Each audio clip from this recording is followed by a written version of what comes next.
My name is Nico van Dijk, a physiotherapist and researcher here at Aspetar, and we're going to have a quick chat about hamstring injuries and the World Cup. Even before the 2018 FIFA World Cup began in Russia, we knew that hamstring injuries would impact the competition.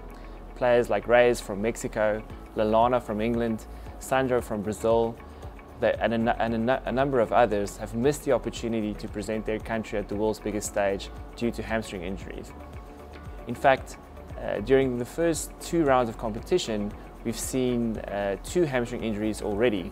Park Yu-soo from South Korea and Alen Zaguev from Russia, who after just 20 minutes in the opening game went down with a hamstring injury, the first injury of the World Cup.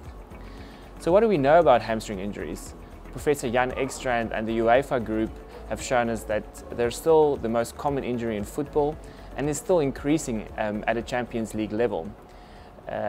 Also, if you have a professional football club in your care, you can expect about 6 or 7 of your players to have a hamstring injury during any given season.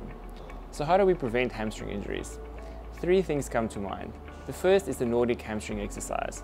Studies from countries like Sweden, Denmark, Iceland, all countries competing at the World Cup in Russia, as well as Norway and the Netherlands, have shown that the Nordic hamstring exercise can reduce injuries by up to 70%.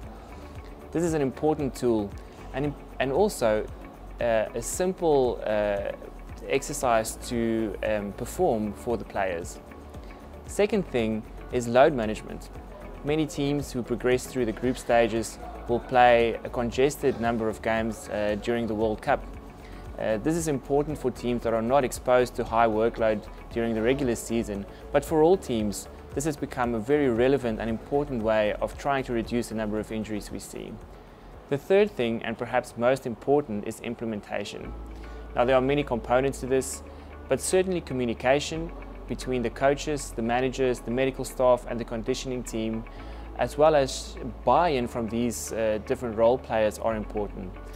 But perhaps most important is the player. Putting them in charge of their program and involving them in designing the best effective way to implement a prevention program.